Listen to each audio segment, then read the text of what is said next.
seksual, produksi, perkembangan sel telur, menstruasi, kehamilan, sehingga proses persalinan. Ya. Ibu-ibu yang memiliki fungsi kesehatan reproduksinya yang normal itu diberi anugerah sama Allah. Ya. Ada yang menstruasi, Bu, menstruasi prosesnya berapa lama?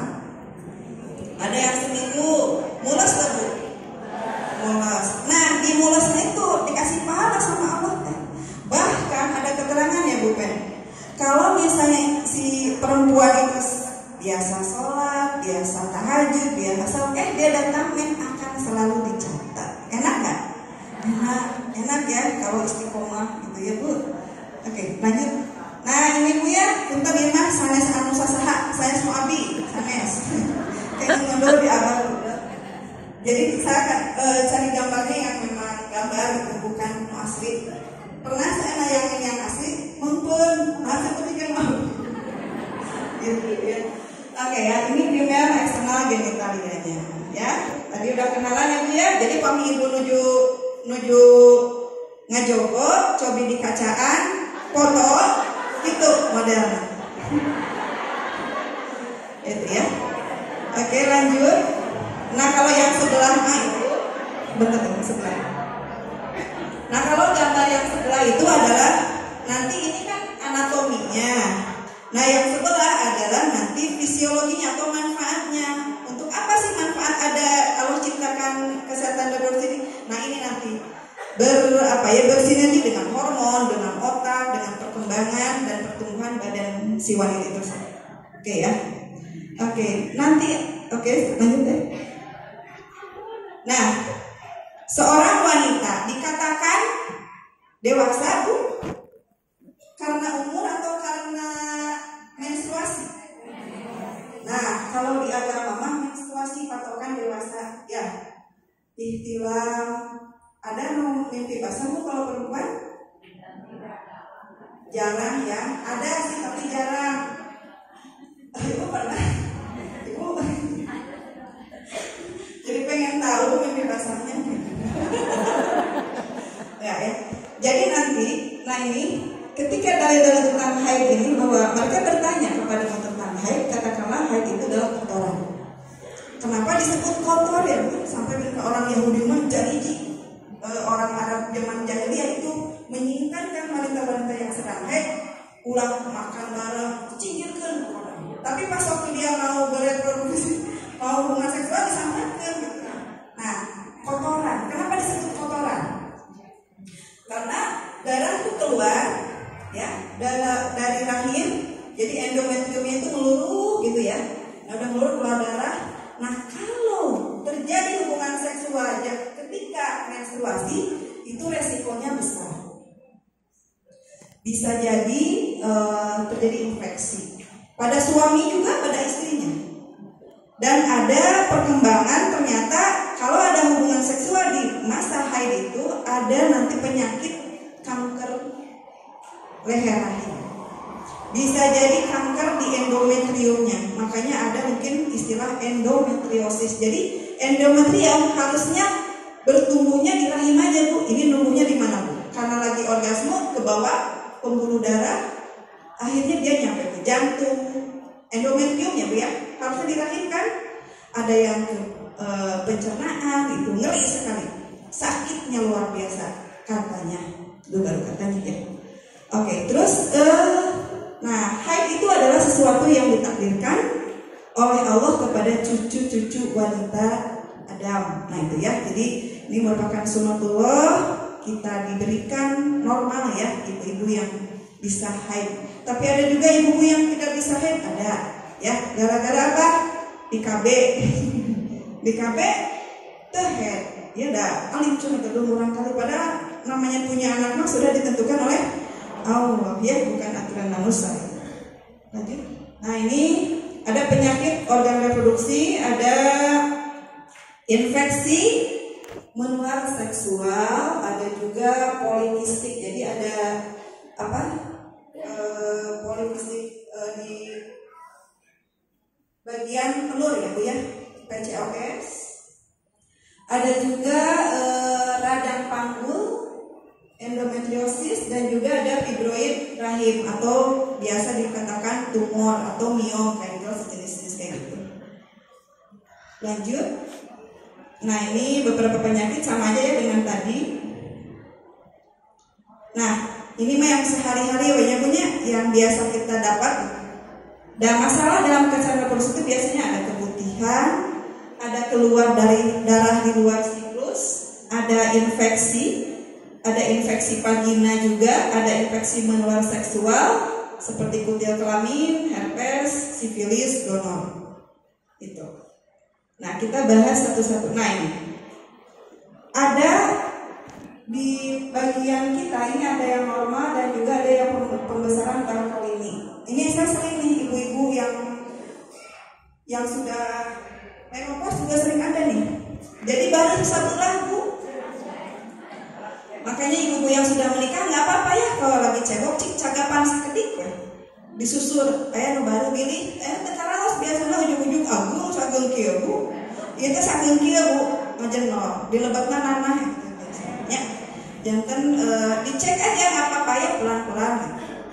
Nah, ini pembesaran di bartol ini. Nah, biasanya ibu-ibu yang sudah menstruasi atau wanita yang sudah menstruasi itu bisa mengalami keputihan. Namun mungkin ibu juga sudah bisa membedakan ya keputihan yang normal dan tidak normal. Nah, ini ternyata 75% perempuan dunia pasti akan mengalami keputihan paling tidak sekali seumur hidupnya. Dan banyak 45% mengalami 2 kali atau lebih, sedangkan wanita di Eropa yang mengalami keputihan sebesar 25%. Bu, image-nya keputihan seperti apa, Bu? Ada nggak? Pernah ada obrolan kayak gini nggak? Cenah etama kan suka ada ya dengar aja gitu ya.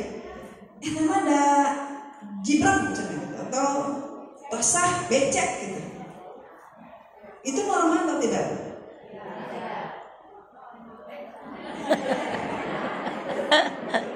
Beceknya kapan? Ketika hubungan seksual atau tidak? Kalau tidak becek, kita lihat dulu siklusnya ya. Kalau dia siklusnya lagi masa subur berarti normal. Tapi anu normal biasa jadi teu normal biasa. Upami nuju baseuh, kewe seminggu kemudian baru ganti CD gitu. Nah, itu mah salah nyalira nyebutnya. Itu ya. Jadi yang normal bisa jadi tidak normal. Nah, ibu-ibu, ternyata di vagina kita itu ada bakteri-bakteri yang bersahabat dengan kita. Ibu pernah mencium celana dalam? Siapa yang suka mencium celana dalamnya sendiri? Aya anu bau hasem? Bau hasem? Atau malah baunya cenderung ke kayak terasi gitu ya? Bau angin, bau terasi gitu ya? Normal nggak itu? Normal nggak, Bu? Atau baunya bau busuk gitu? Ya, itu hati-hati ya. Kalau sudah ada bau busuk hati-hati. Bang, ini harus diperiksa. Ada infeksi berarti. Nah, kalau baunya bau asam kayak bau cuka atau bau terasi itu masih normal, Bu. Karena pH-nya itu rentang 3-5. Ya, itu harus asam. Asam itu nanti kalau ada bakteri jahat itu bisa dimakan, bisa dikondisikan dengan asam itu dan dimatikan. Ya. Produk asam itu adalah produk dari bakteri-bakteri endogen yang ada di vagina. Jangan ibu-ibu pamingin marasihan tapi steril ya, disterilkeun. Di kumaha disterilkeun? Sabunor, antiseptik. Sabun sirih. Nah, itu jangan terlalu diperlakukan spesial, biasa-biasa aja Bu ya. Oke ya, nanti kita lanjut, ada pembahasannya. Nah, keputihan normal terjadi pada wanita yang masih mengalami menstruasi, normal ya. Pada ibu hamil normal nggak? Datang ibu hamil, Bu kenapa ya saya kok basah gitu? Oke, terangkan Bu ibu bidan itu normal karena hormon ya sering gentos rancingan kayaknya supaya tetap kering. Nah, kemudian mungkin akan lebih sering pada akibat perubahan hormon. Nah, ketika wanita memasuki masa menopause, keputihan akan mulai berkurang. Nah, ibu-ibu yang sudah menopause, garing tuh Bu. Garing. Sedikitnya ada lendir, pasti ada. Jangan khawatir ya Bu. Kadang-kadang suka berkecil hati ibu-ibu teh. Kumanya mus menopause mau garing si bapak. Pikirannya si bapak. Nah, jangan khawatir ya Bu ya. Kelenjar masih berfungsi. Tenang. Ada kelenjar Bartolini yang tadi ngajendol. Ketika terjadi hubungan suami istri itu keluar lagi lendir. Jadi jangan khawatir ya. Kan kadang-kadang puntennya mungkin ada pembicaraan antara wanita. Ah, sudah simpen masih menopause, masih mau anu gitu. Nah, sebenarnya itu hal yang insya Allah masih bisa ada pelumasnya di kelenjar Bartolini ya. Gitu. Nah, dikatakan normal. Jumlah, warna, dan tekstur keputihan yang dialami setiap wanita dapat berbeda-beda ya. Keputihan yang bening dan berair itu masih normal. Terjadi setidaknya 6 bulan sebelum wanita mengalami menstruasi. 6 minggu itu ya. Sama. Jadi itu biasanya ya. Menas. Ibu kan dulu pernah pertama kali menstruasi atau ibu dewasa. Itu usia berapa tahun? Nah itu dicatat yang pertamanya iraha. Ada yang usia 9 tahun, ada yang 10, 11, 12 sampai 17 tahun kadang ada ya. Iya. Nah itu 6 bulan sebelumnya biasanya anak gadis yang mau menstruasi itu keluar keputihan, barasul gitu. Ibu-ibu harus peka ya kalau punya anak perempuan, takut salah informasi gitu Bu. Takutnya dia nge-googling kunaon buat bahasa Hawaii. Oh ini gini, takutnya ngeri juga gitu ya. Jadi bawa aja ke bidan atau diajak ngobrol ya anak perempuannya. Kemudian perubahan hormon di dalam tubuh ya jelas ya. Adanya kedewasaan itu ada kematangan hormon. Kemudian rangsangan seksual sedang menyusui atau mengalami stres. Ibu yang menyusui ada hormon ya pasti akan keluar juga. Normal ya. Rangsangan seksual kayak gimana Bu? Ya gitu ya Bu, karena mah gitu. Off the record ya teman. Kada Bu ulah nyanyaliraan. Kada sareng bapak, paminggaduh suami ya. Kalau sendiri bahaya. Lihat apa? Takutnya lihat yang pornografi ya. Itu tidak boleh. Nanti ada hisabnya nanti ya. Ngeri. Oke ya, terjadi pada bayi baru lahir. Ibu pernah lihat bayi perempuan baru lahir, itu ayah lendir, ya. Keluar darah geningan Bu, berarti itu normal, insya Allah, ya. Ya, siklus keputihan. Nah, jadi ini siklus keputihan 1-5 hari menstruasi dinding rahim biasanya mengalami apa? Peluruhan. Kemudian 6-14 hari ada perubahan lagi. Nah ini ada siklus. Ini masih normal. Di 1 bulan itu ada keputihan ya. Jangan khawatir. Lanjut. Nah ini ya keputihan yang tidak normal.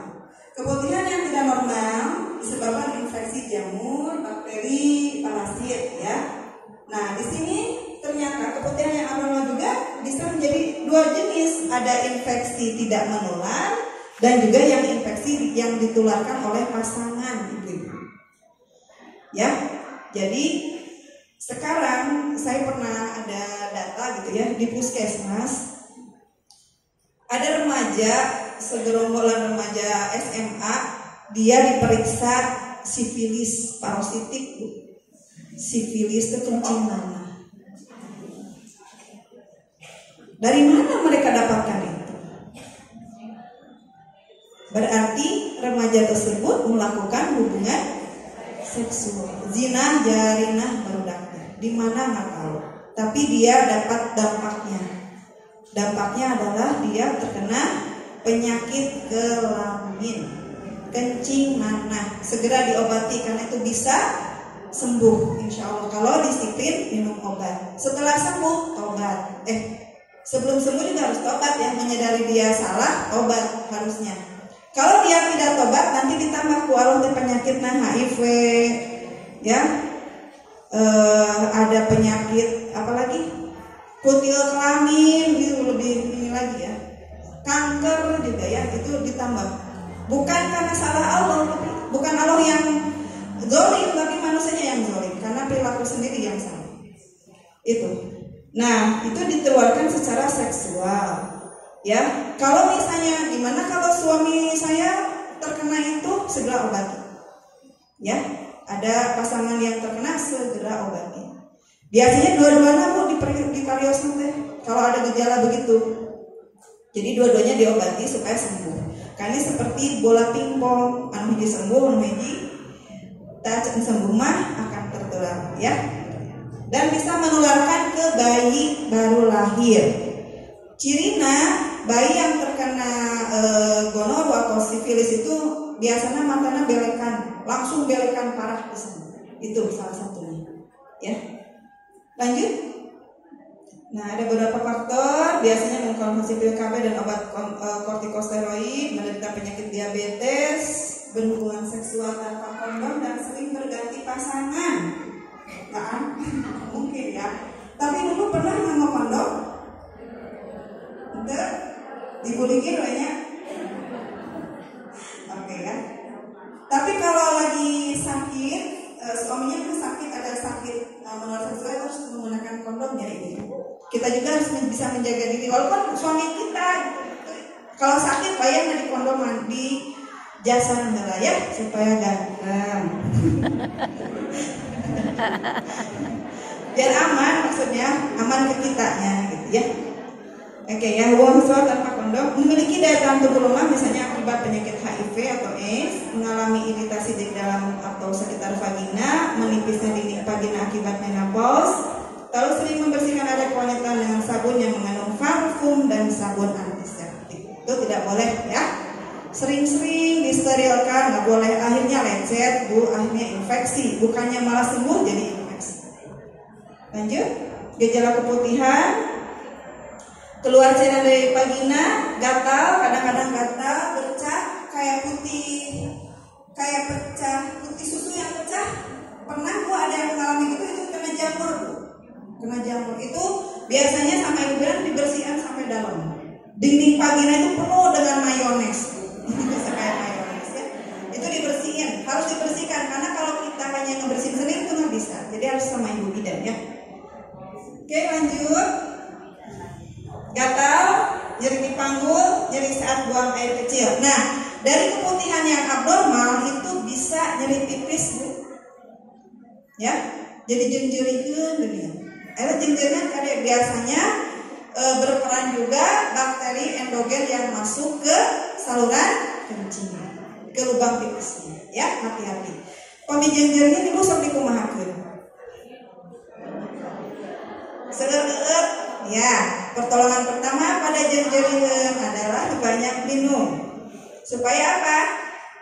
Terkuras. Ya. Terus udahlah ini mah bisa ada yang coba ada gambar. Nah ini keputihan normal dan keputihan yang tidak normal ya. Jadi kalau ada di luar bening dan jernih atau warna dan bau itu berarti tidak ya di luar itu.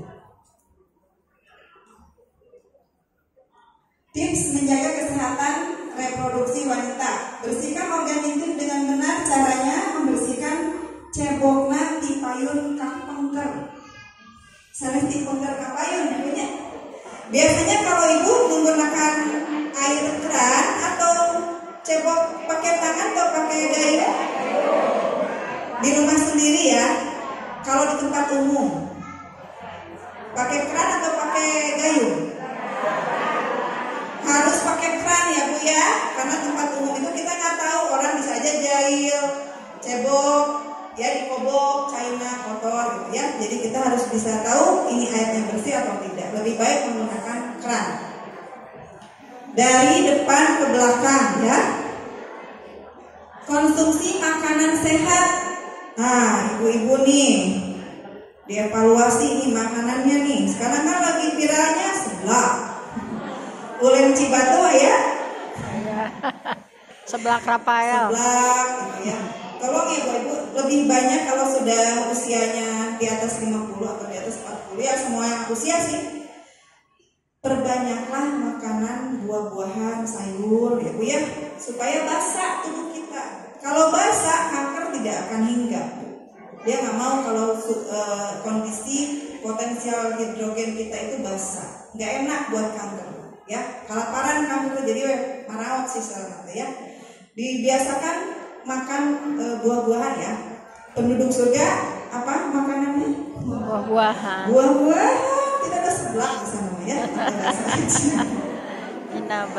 Daging burung ada ya, daging burung ya bukan ya. Walah gitu, ya. Dari sekarang coba latihan mau jadi penduduk surga, makanannya juga penduduk surga Bu ya.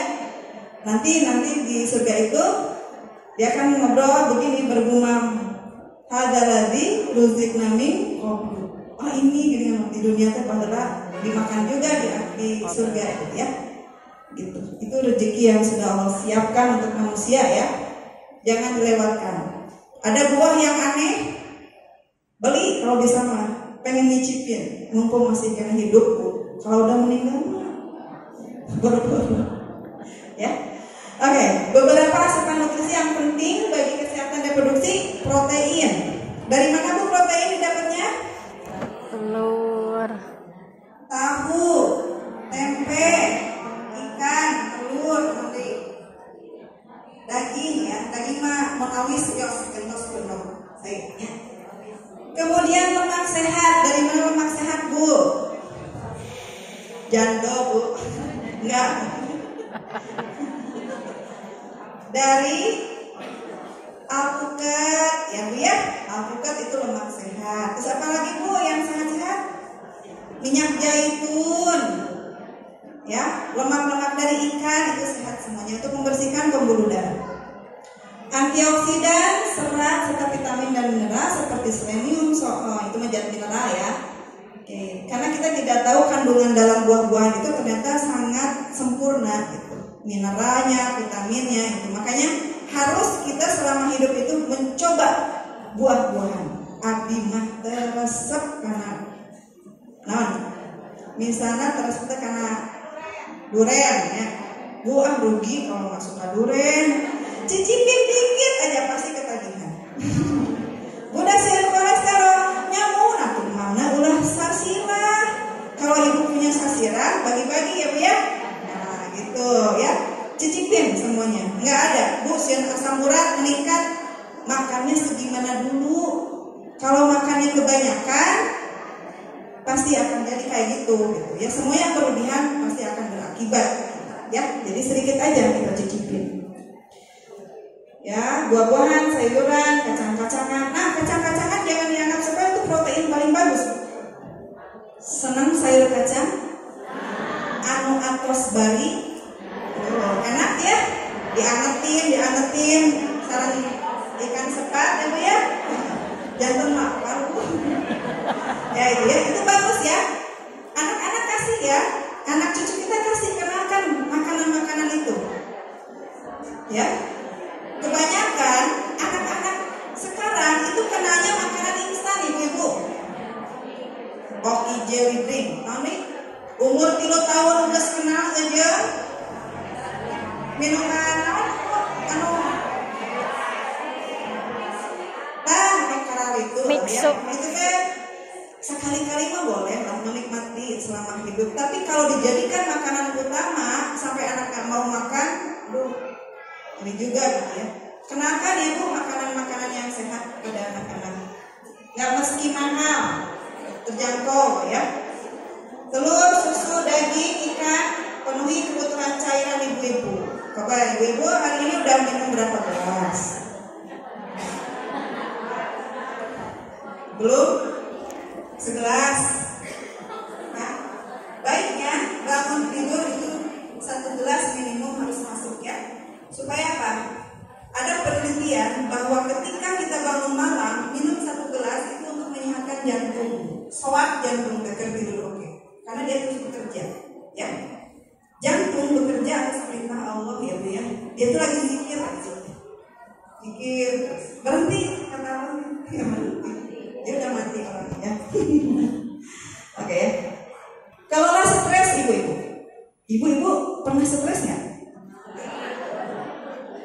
Kalau gimana Bu? Biasa aja kan stresnya? Biasanya mikirin apa Bu kalau stres? Aya mikiran utang, aya mikiran tagihan gitu ya. Berhutang boleh nggak sih Bu? Boleh.